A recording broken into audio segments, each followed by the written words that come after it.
안녕하세요. 소아청소년과 전문의 육아 멘토 닥터 달입니다. 오늘은 동생이 생겼을 경우에 갈등을 보이는 아이에 대해서 한번 이야기를 해보도록 하겠습니다. 유튜브 동영상 같은 걸 보다 보면 동생이 생겼을 때 형제 자매들이 굉장히 좋아하는 동영상들이 많이 올라와 있습니다. 사실 그런 것을 보다 보면 굉장히 흐뭇해지고 아이들이 나중에 자라서 우애에 있는 관계를 유지하겠구나 생각하다 보면 기분이 굉장히 좋아집니다. 그렇지만 현실적으로 형제 자매를 키울 경우에는 꼭 이런 좋은 관계만이 형성되지는 않고 둘 사이에 갈등 구조도 많이 생깁니다. 물론 아이들이 싸우는 것이 꼭 나쁜 것은 아닙니다. 둘이 다퉈가면서 서로의 위치라든지 관계 형성을 알게 될 수도 있습니다. 사실 신생아인 동생이 생겼을 경우에 아이들은 굉장히 좀 당혹스러울 수가 있습니다.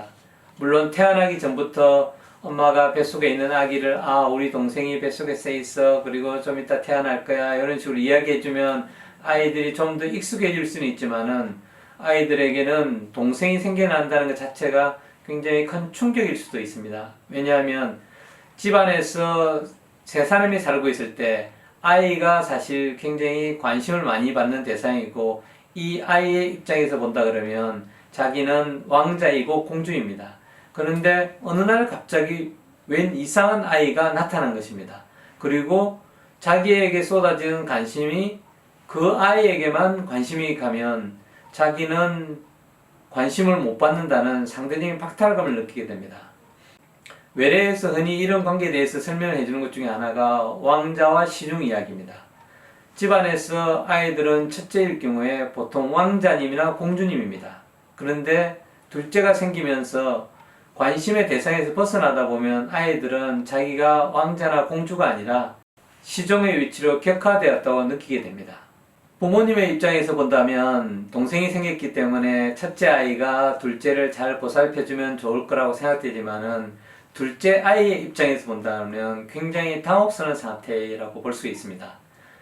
부모님의 입장을 다시 말한다 그러면 저 아이가 내 동생이구나. 그리고 저 아이는 아직 작고 연약하고 보살핌을 받아야 되고 그래서 부모님이라든지 할아버지 할머니의 관심을 많이 받아야 되는 그런 아이야 라고 첫째 아이가 생각할 거라고 여기면 오산입니다.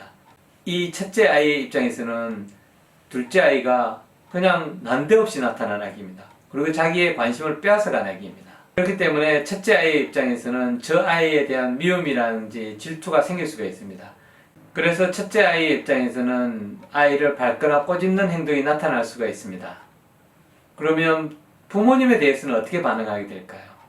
부모님에 대해서는 관심을 나에게 주세요 라는 행동을 하게 됩니다.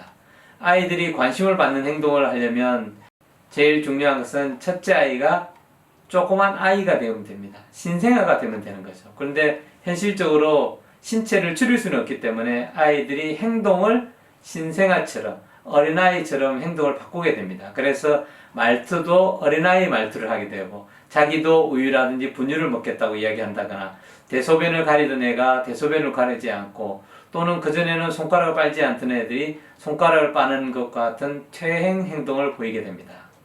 이런 행동의 핵심은 자기에게도 관심을 달라는 것입니다. 이 시기의 아이들에게 있어서는 부모님의 관심을 못 받는다는 것은 굉장히 중요한 상황입니다. 이전 동영상에서도 이야기를 했듯이 아이들은 부모님의 관심을 먹고 자랍니다.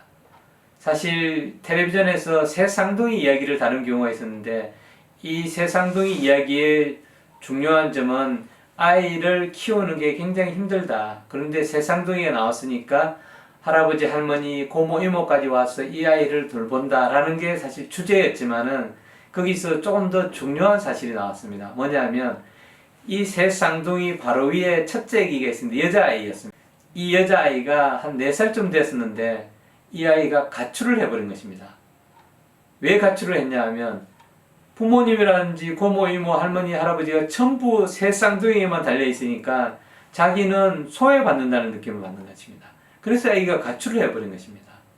사실 이 박탈감이 굉장히 큰 것이라는 것을 부모님들은 이해를 해야 되는데 심지어는 남편조차도 이렇게 표현하는 경우가 있습니다. 어떤 남편이 아기를 이제 가졌는데 그 아기의 엄마가 새로 태어난 아기에만 관심을 계속 두는 겁니다. 그러다 보니까 이 아빠가 그 아기가 자기의 아기임에도 불구하고 엄마한테 이야기를 합니다. 도대체 나는 뭐야? 왜 그 아기에만 그렇게 관심을 기울여?